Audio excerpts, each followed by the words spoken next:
Lecture du livre des Actes des Apôtres.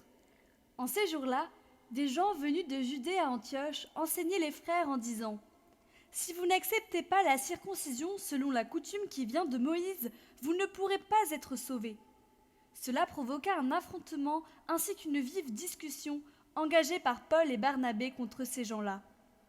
Alors, on décida que Paul et Barnabé, avec quelques autres frères, monteraient à Jérusalem auprès des apôtres et des anciens pour discuter de cette question.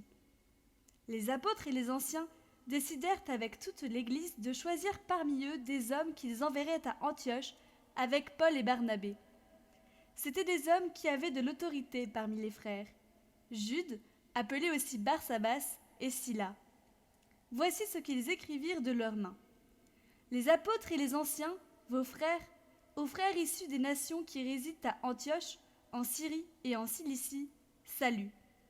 Attendu que certains des nôtres, comme nous l'avons appris, sont allés sans aucun mandat de notre part tenir des propos qui ont jeté chez vous le trouble et le désarroi, nous avons pris la décision, à l'unanimité, de choisir des hommes que nous envoyons chez vous, avec nos frères bien-aimés Barnabé et Paul, eux qui ont fait don de leur vie pour le nom de notre Seigneur Jésus-Christ. Nous vous envoyons donc Jude et Silas, qui vous confirmeront de vive voix ce qui suit. L'Esprit Saint et nous-mêmes avons décidé de ne pas faire peser sur vous d'autres obligations que celles-ci qui s'imposent.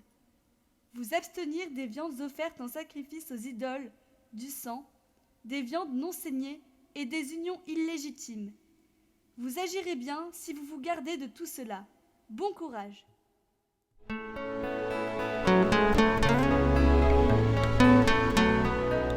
Lecture de l'Apocalypse de Saint Jean. Moi, Jean, j'ai vu un ange. En esprit, il m'emporta sur une grande et haute montagne.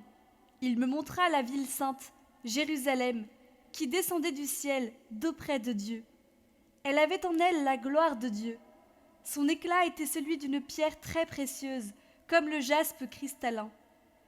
Elle avait une grande et haute muraille, avec 12 portes, et, sur ces portes, 12 anges. Des noms y étaient inscrits, ceux des 12 tribus des fils d'Israël. Il y avait 3 portes à l'Orient, 3 au nord, 3 au midi et 3 à l'Occident. La muraille de la ville reposait sur 12 fondations, portant les noms des 12 apôtres de l'agneau. Dans la ville, je n'ai pas vu de sanctuaire, car son sanctuaire, c'est le Seigneur Dieu, souverain de l'univers, et l'agneau. La ville n'a pas besoin du soleil ni de la lune pour l'éclairer, car la gloire de Dieu l'illumine. Son luminaire, c'est l'agneau.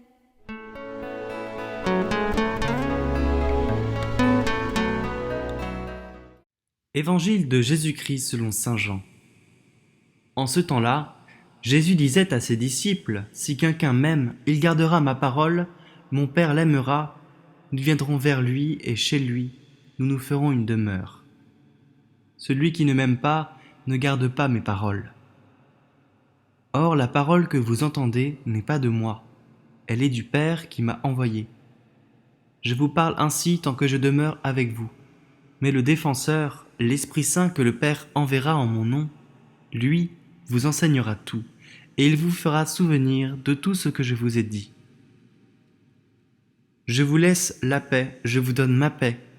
Ce n'est pas à la manière du monde que je vous la donne. Que votre cœur ne soit pas bouleversé ni effrayé. Vous avez entendu ce que je vous ai dit, je m'en vais, et je reviens vers vous. Si vous m'aimiez, vous seriez dans la joie, puisque je pars vers le Père, car le Père est plus grand que moi. Je vous ai dit ces choses maintenant avant qu'elles n'arrivent, ainsi lorsqu'elles arriveront, vous croirez.